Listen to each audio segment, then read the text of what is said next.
when the Eucharist is readily available, especially people, who go to Mass every day, they go to Mass every week, they kind of take it for granted.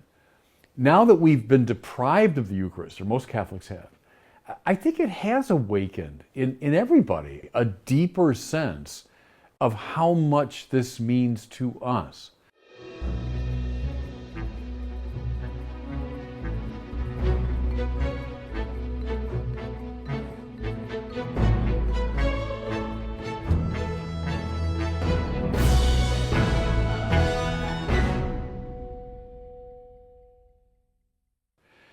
One silver lining for me of this weird coronavirus time is that I've been able to return to some of my writing, which has been on the back burner with all my, administrative and liturgical responsibilities. I can kind of write in dribs and drabs. So there was a book on the Nicene Creed that I've been working on for a while, but just a little bit at a time. Well, I've been able to return to it now with some, focus.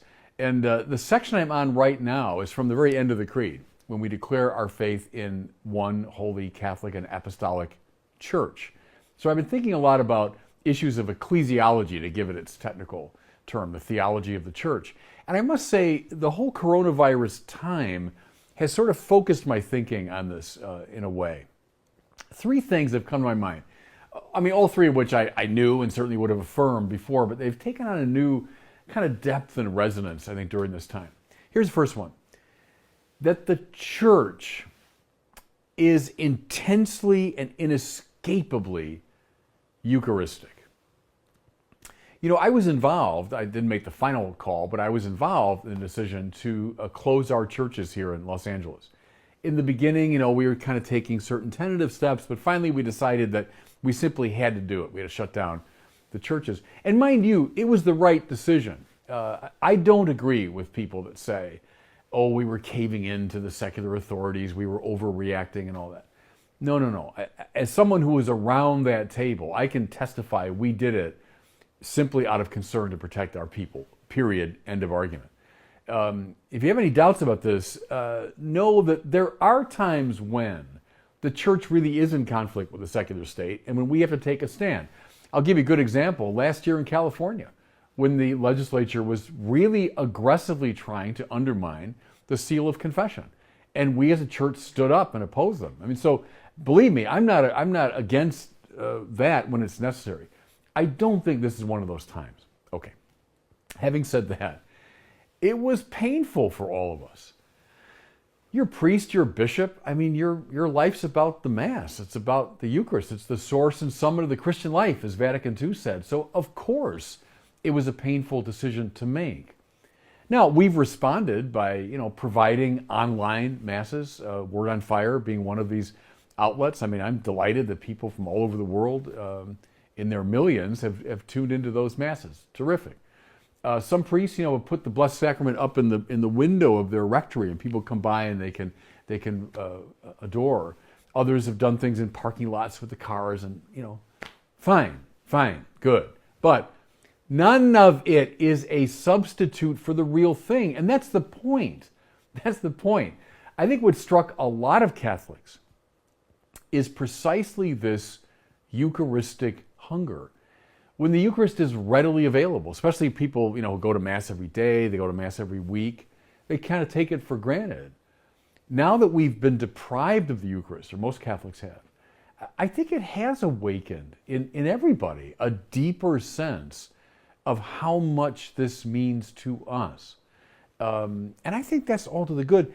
Maybe especially at a time when, as I've said, these studies showing that a lot of Catholics have lost a sense of the real presence. I mean, maybe the Lord in his funny way is saying, okay, I'm going to take this away from you for a while so you can realize how hungry you are for it. So, we're a Eucharistic church. Here's a second insight about ecclesiology that's come to me from this period. The intensely symbiotic relationship between priests and their people. Let me say it again.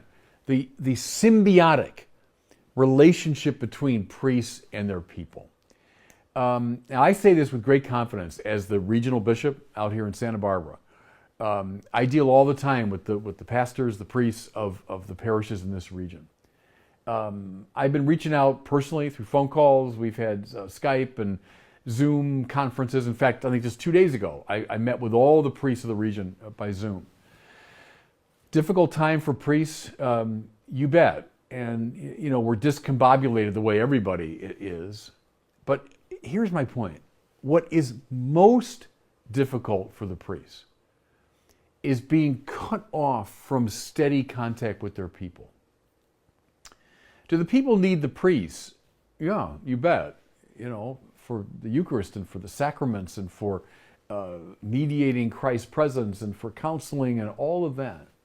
But what's become so clear to me is how much the priests need the people. That the people's presence to priests is indispensable to our own spiritual health. Because, I'm talking now about diocesan priests, that we exist primarily for the other. We exist for the communities that we serve. I wear this wedding ring here, right? That's what the bishop's ring is. I'm married to the people of this region. Well, priests who participate in the ministry of the bishops have the same thing. They're married to their people. And so the pain that priests have experienced during this time, I think signals to us a really important truth about how the ministerial priesthood and the priesthood of all the faithful relate to each other so impressively and symbiotically. God knows it's been a hard time the last 25 years for priests in our country. I mean, God knows, because of the scandals and all of that. But I don't know, there's something to me about this time that has given a heightened awareness of how important priests and people are to each other. And I think that's all to the good. Here's a third ecclesiological insight that I think has especially come to mind during this time. How intensely incarnational the church is. Now, this goes right back, of course, to Jesus himself. The Word became flesh.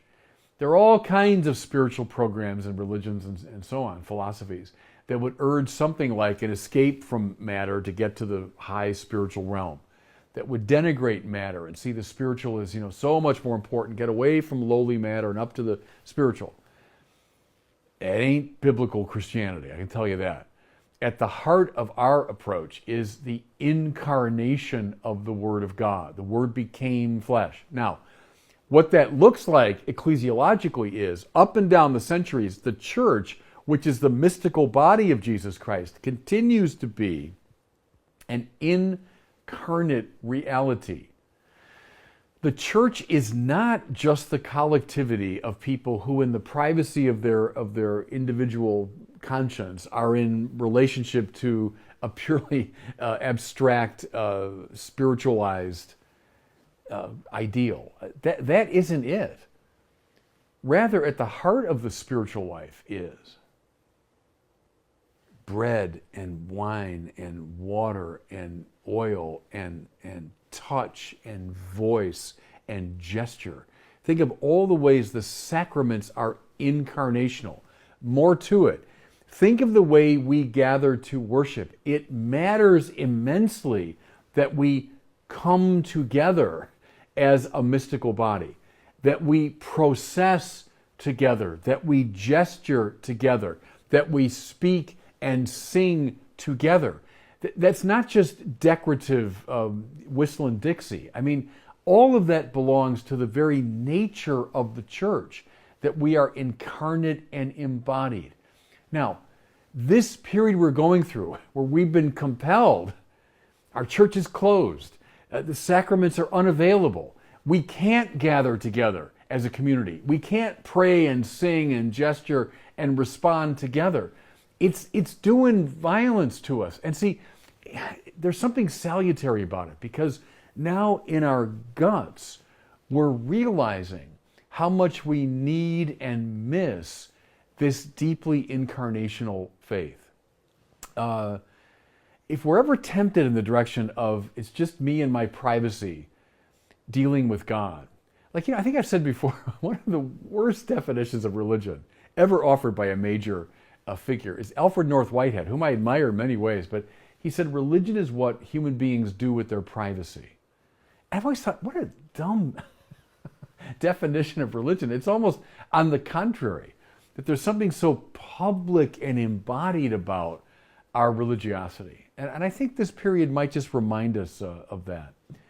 So what I would say is to Catholics going through this, painful time, we could just kind of shake our fist at it and say, well, what a terrible time we're going through. Or maybe in our very hunger for these things, we could realize how deeply Eucharistic we are, how deeply symbiotic we are in the relation between priests and people, how deeply incarnational we are. And let your hunger lead you to these deep truths. Thanks so much for watching. If you enjoyed this video, I encourage you to share it and be sure to subscribe to my YouTube channel.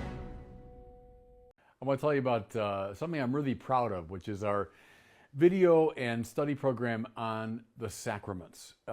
We filmed this last fall in Hollywood in a beautiful church called Blessed Sacrament, appropriately enough. We filled it with about 1,500 people, and it was very beautifully filmed. I think it was 6 talks, one with kind of a general introduction, and then we got all 7 sacraments in there. It's beautiful to look at, and I think it's pretty informative about the sacraments. Let me tell you why I did it. It's very simple. It's because you asked for it. We've done films on the Mass, on the Eucharist, on various things, on God. And we've asked people in parish life and parish ministry, hey, if we were to do another series, study program, film, what would you like us to do it on? Overwhelmingly, the answer came back on the 7 sacraments. So we took your advice and we did it. And I think, your instinct is good. It can be used in so many different ways and different settings within parishes. Think of, preparation for First Communion, preparation for confirmation, preparation for First Reconciliation.